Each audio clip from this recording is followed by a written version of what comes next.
बिस्मिल्लाहिर्रहमानिर्रहीम रब्बि इश्रह ली सदरी व यस्सिर ली अमरी वहलुल उक़दतम मिन लिसानी यफ़क़हू क़ौली। अब आजकल ये जो पटवारी है ना, इन्होंने बहुत शोर मचाया हुआ है। Motorway motorway motorway, orange train. इनकी इसकी आपको हिस्ट्री मालूम होनी चाहिए। ये नवाज शरीफ ने IMF से कर्जा लेके तकरीबन 40 बिलियन वो इसने मोटरवे बना दी, ऑरेंज ट्रेन बना दी। और ये जो मोटरवे है ना और ये जो ऑरेंज ट्रेन है, ये पाकिस्तानियों की आने वाले नस्लों के लिए भी एक लायबिलिटी बन गई है। यानी कि वो ये कर्जा उतारते रहेंगे। अगर आप अपने घर के बिल देखो, बिजली के और सारे, आपको देखो कितना टैक्स लगा है। और ये टैक्स का ज़्यादातर हिस्सा कहाँ जा रहा है, आप इसको सोचो। इस मोटरवे और ऑरेंज ट्रेन बनाने जो इसके जो बेनिफिशरी है ना, वो पाकिस्तान की अवाम नहीं है। इसके बेनिफिशरी वो लोग हैं जिन्होंने इसको बनाया, यानी कि जिनका काम रेत, बजरी, सीमेंट और लोहे का था। अब देखो कि इन लोगों ने वहाँ से इतना पैसा कमाया कि उन्होंने अपनी कई फैक्ट्रियाँ लगा ली, इन्होंने पूरी दुनिया में कारोबार खड़े कर लिए और अब ये दुनिया के अमीर तरीन लोग बन गए हैं। और ये जो पाकिस्तानी है ना, इनको ये कर्जा उतारते शायद एक मुद्दत लग जाएगी और ये पाकिस्तान को कर्जे में डुबो के चले गए हैं। इसकी सिंपल मिसाल मैं आपको देता हूँ कि अगर आपके पास एक दुकान है, आपने 1 लाख रुपया कर्जा लिया और सारे का सारा 1 लाख रुपया आपने दुकान पे लगा दिया।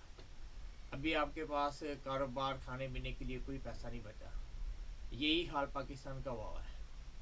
पाकिस्तान की अवाम भूखी मारी है, खाने पीने को कुछ नहीं है और ये मोटरवे का शोर मचाया हुआ है।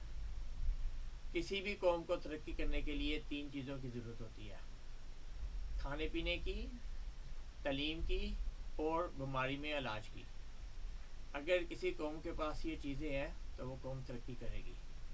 जब इमरान खान आया, उसने कोशिश की कि इन चीज़ों को वो तरक्की करे इन चीज़ों में, तो उन लोगों ने शोर मचाना शुरू कर दिया। अंडे कुकड़ी से ना कारोबार मुल्क नहीं चलता। इन जाहलों को ये नहीं पता कि मुल्क में जो रहने वाले हैं ना, वो अंडे और कुकड़ी के और मुर्गी के गोश्त से ही चलते हैं। अगर तुम उनको ये चीज़ें नहीं खिलाओगे, वो रोटी नहीं खाएंगे, तो वो चल फिर नहीं सकेंगे। अगर वो चल फिर नहीं सकेंगे तो आपका मुल्क कैसे चलेगा?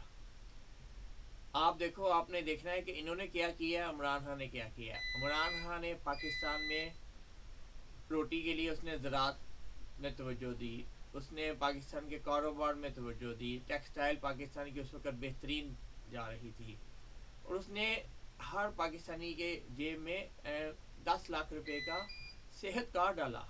ये सहूलत जो है ना, ये दूसरे उन तरक्याती मुल्कों में भी मौजूद नहीं है जो उसने पाकिस्तानियों को दी थी। पाकिस्तानियों को उसकी कदर करनी चाहिए।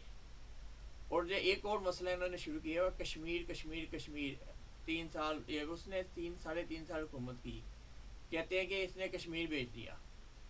मेरा सवाल उन आर्मी जनरलों से, हरामजादों से है कि आप 75-76 सालों से कश्मीर के लिए ला रहे हो, कश्मीर कर रहे हो और पाकिस्तान पे हुकूमत कर रहे हो। और तुम में अगर इतनी जरूरत होती है, तुम अभी कश्मीर ले लेते। तुमने कश्मीर बेचने वाला इमरान खान नहीं है, कश्मीर बेचने वाले तुम हो। तुमने कश्मीर पे सौदा किया है और तुमने तो पाकिस्तान बेच दिया हुआ है। अमेरिका ने आगे कितने ड्रोन हमले किए, कोई जवाब दिया? दरअसल ये जो पाकिस्तान में ये जो आर्मी जनरल है ना, ये अमेरिका ने पाकिस्तान में अपने कुत्ते पाले हुए हैं। ये अमेरिका के कुत्ते हैं। इससे बेहतर मैं आपको नहीं समझा सकता। जो भी आपने वोट डालना है तो आपने ये समझना है, ये चीज़ें आपने जहन में रख के वोट डालना है।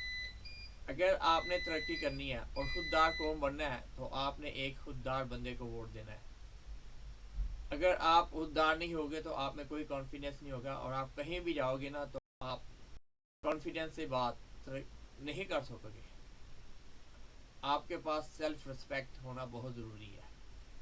जब भी आप वोट दो तो सोचो आपने किसको वोट देना है। अपने फ्यूचर को सोचो, अपने मुस्तकबिल को सोचो और अपने बच्चों के मुस्तकबिल को सोचो।